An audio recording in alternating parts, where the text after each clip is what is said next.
Germany के Hanover में दुनिया के सबसे बड़े इंडस्ट्रियल ट्रेड फेयर का इस बार का फोकस होने जा रहा है मेक इन इंडिया, क्योंकि भारत है पार्टनर कंट्री हैनोवर मैसे 2015 का। हम आपको बताने जा रहे हैं मेक इन इंडिया की वो 10 बड़ी बातें जो भारत पूरी दुनिया की कंपनियों को समझाने की कोशिश करेगा। हैनोवर मैसे में ये संदेश जाएगा कि भारत दुनिया की सबसे तेजी से विकास करने वाली अर्थव्यवस्था बन चुका है, जो अगले 10 से 20 सालों तक 8% या अधिक की दर से विकास कर सकता है। बीते 10 महीनों में कारोबार करने के माहौल को आसान बनाने के लिए सरकार ने ईज ऑफ डूइंग बिजनेस पर खास फोकस किया है।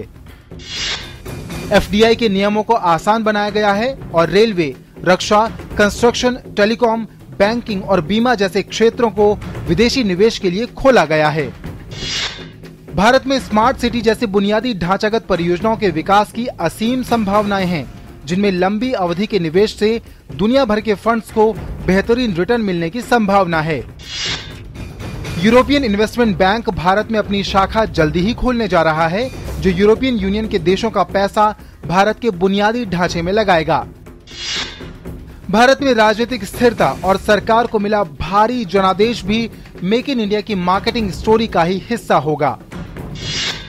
चीन सहित दूसरे देशों के मुकाबले देश में बेहतरीन लोकतंत्र की ताकत को भी भारत पूरी दुनिया के सामने रखेगा, यानी पावर ऑफ डेमोक्रेसी।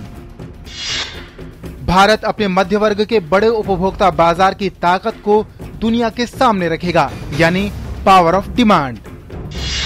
भारत में सबसे युवा जनसंख्या दुनिया भर की कंपनियों के लिए बेहतरीन स्किल कैपिटल साबित हो सकती है।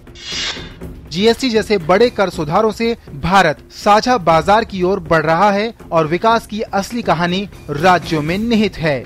मेक इन इंडिया के अलावा सरकार की 2 बड़ी फ्लैगशिप योजनाओं स्मार्ट सिटी और डिजिटल इंडिया पर भी सरकार का विजन पूरी दुनिया के सामने रखने की कोशिश की जाएगी। और सबसे खास बात यह है कि 7 राज्यों के मुख्यमंत्री भी अपने अपने राज्यों में निवेश को आकर्षित करने के लिए दुनिया के सामने अपना विजन रखेंगे। यानी मेक इन इंडिया की असली ताकत अब राज्यों के जरिए इस फेयर में देखने को मिलेगी। कैमरामैन डी थंगराज के साथ Ajay Mishra, DD news, Hanover, Germany.